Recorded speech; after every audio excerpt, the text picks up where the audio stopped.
دوستو، جب حضور اکرم صلی اللہ علیہ وسلم کو شب معراج پر لے جایا گیا تو آپ صلی اللہ علیہ وسلم کو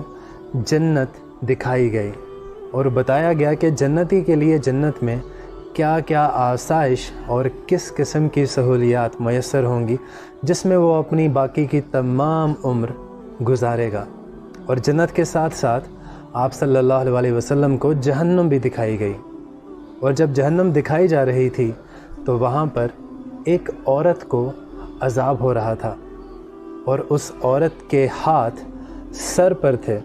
اور اس کی ٹانگیں اس کے سینے سے بندھی ہوئی تھیں اور اس پر مسلسل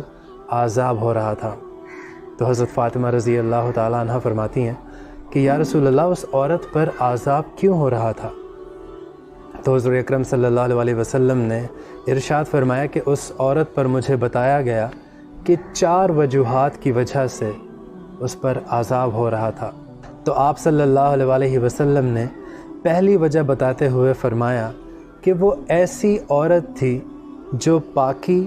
اور ناپاکی کا خیال نہیں رکھتی تھی۔ مثلا اگر اس کے کپڑے ناپاک ہیں تو وہ اپنے کپڑوں کا خیال نہیں رکھتی تھی، اگر اس کا جسم ناپاک ہے تو وہ اس کا بھی خیال نہیں رکھتی تھی، اس وجہ سے اس پر یہ عذاب نازل ہو رہا تھا۔ دوسری وجہ بتاتے ہوئے ہمارے نبی کریم صلی اللہ علیہ وسلم نے فرمایا کہ وہ عورت نماز کو وقت پر ادا نہیں کرتی تھی، کبھی جلدی کر لیتی تھی اور کبھی دیر سے۔ اور ہمارے ہاں اکثر ایسا ہوتا ہے کہ جب ہم سارے کاموں سے فرصت کر لیتے ہیں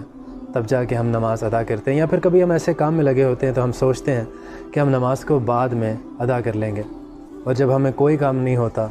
تو تب بھی اگر اللہ ہدایت دے تو ہم نماز ادا کر لیتے ہیں۔ تو اس طرح سے اگر انسان کا یہ تسلسل ہے کہ وہ کبھی جلدی کبھی دیر سے پڑھتا ہے تو حضور اکرم صلی اللہ علیہ وسلم نے فرمایا کہ اس وجہ سے بھی اس پر عذاب نازل ہو رہا تھا۔ تیسری وجہ نبی کریم صلی اللہ علیہ وسلم نے بتائی کہ عورت پر جب غسل فرض ہو جاتا ہے تو وہ غسل میں تاخیر کرتی ہے، اور ہمارے یہاں اکثر ایسا ہوتا ہے کہ جب غسل واجب ہوتا ہے تو ہم اس کو سیریسلی لیتے ہی نہیں ہیں، ہم ایسے ہی نئے کپڑے اور خوشبوئیں لگا کر گھومتے پھرتے رہتے ہیں۔ تو میک شور کریں کہ جب آپ پر غسل واجب ہو جائے کسی بھی طریقے سے تو آپ سب سے پہلے غسل ادا کریں۔ اور چوتھی وجہ حضور اکرم صلی اللہ علیہ وسلم نے بتائی کہ وہ عورت نماز میں سستی کیا کرتی تھی، اور یہاں پر سستی سے مراد یہ کہ جب دل کیا نماز پڑھ لی، جب دل کیا نہیں پڑھی۔ بعض اوقات ہم ایسے ہوتے ہیں، ایسے موڈ ہوتا ہے ہمارا کہ ہم اداس ہوتے ہیں، یا ایسی سچویشن میں ہوتے ہی نہیں ہے کہ ہمیں نماز کا خیال آئے یا پڑھیں اس کو، یا پھر بعض اوقات ہم ایسی سچویشن میں ہوتے ہیں، ایسے لوگوں میں ہوتے ہیں، ایسی فیملی میٹرز میں ہوتے ہیں کہ نماز کا وقت ہوتا ہے تو ہم اس پہ دھیان نہیں دیتے، اس وجہ سے بھی اس عورت پر عذاب ہو رہا تھا۔